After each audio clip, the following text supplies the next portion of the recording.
Maintenant, on va aborder ce qu'on appelle l'entête de page. Un en-tête de page, c'est une partie à laquelle vous n'accédez pas en temps normal, qui sont dans les marges. Dans la marge de Google Applications, ici, je vais créer une en-tête de page qui va s'appeler Formation, traitement de texte.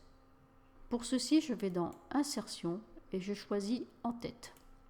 Vous voyez qu'une petite séparation s'est produite. C'est une zone dans laquelle je ne peux jamais taper parce que c'est la marge. Je descends d'une ligne quand même parce que c'est beaucoup, hein.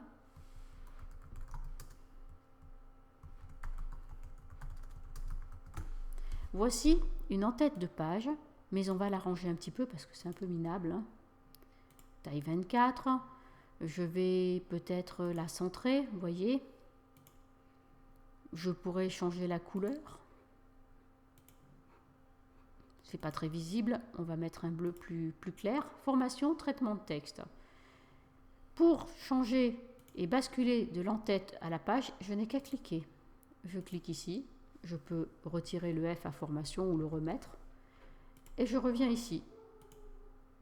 Donc c'est très facile de passer dans Google Applications à l'en-tête, qui s'appelle Header en anglais, et à la page. Dans Word, ce n'est pas la même chose du tout. Je vais prendre Word et je vais prendre un plan de cours. Pour accéder à l'en-tête de la page, un double clic suffit. Bien sûr, il y a d'autres façons de procéder. Et là, quand je suis dans l'en-tête, j'ai des outils carrément pour l'en-tête et le pied de page. Le pied de page, c'est la même chose, hein, c'est en bas avec les numéros de page qu'on peut afficher automatiquement et insérer une image, beaucoup de fonctions en fait, hein. Donc ici, je vais écrire la même chose, formation.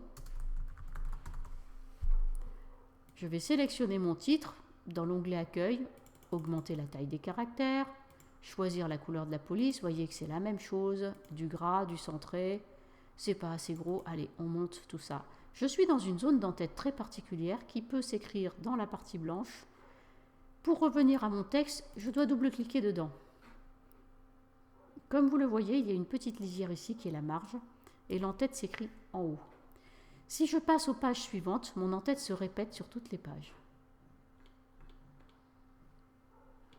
Le pied de page, c'est le bas de la page qui comporte les mêmes éléments. Dans du papier en tête d'entreprise, c'est là qu'on met société, capital, etc.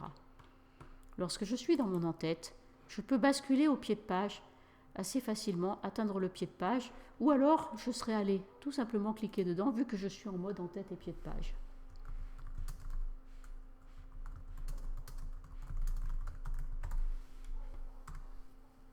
Là, dans le pied de page, quand je sors, double-clic, je peux m'assurer que ce que je viens d'inscrire se retrouve sur toutes les pages suivantes. Et c'est la fonction en tête et pied de page.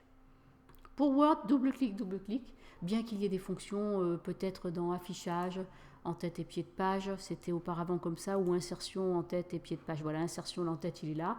Moi, je ne passe pas par le menu, je fais des double-clics. Tout simplement, je trouve que ça se retient plus facilement. Dans Google, je suis en bas de ma page, je ne peux pas cliquer parce que je n'ai pas ouvert. Donc je dois être dans mon texte pour insérer un pied de page. Quand j'ai cliqué sur insérer le pied de page et qu'il existe, vous remarquez la toute petite lisière.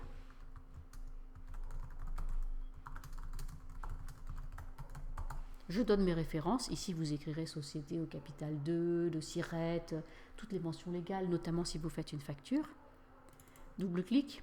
C'était inutile, c'est un simple clic qui permet de rentrer dans l'un et dans l'autre. Bien sûr, si je crée une page supplémentaire, j'appuie sur la touche Entrée plein de fois. Et vous voyez que je me retrouve avec mon nouveau pied de page sur la page d'après et mon nouvel en-tête sur la page d'après.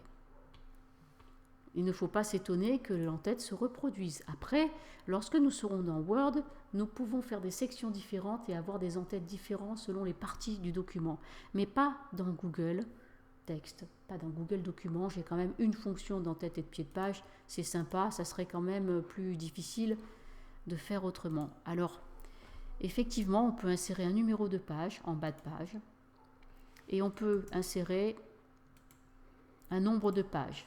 C'est à vous ensuite d'aller taper page 2 sur 2 et de pousser ceci avec une tabulation. Là, je vais un petit peu loin. Voilà, ça c'est un autre cours. C'est à vous de paramétrer cela. Alors que dans Word, c'est automatique. pour les personnes qui le souhaitent, effectivement, dans le pied de page, vous pouvez insérer un numéro de page en bas de la page. Vous avez plein de menus qui vous autorisent de nombreuses possibilités et votre numéro de page est ici. Si ça me plaît, je tape le mot page tout simplement. Double-clic pour sortir. Que ce soit dans Word ou dans Google Documents, il y a donc quelques manières différentes d'y accéder, mais ça se ressemble beaucoup.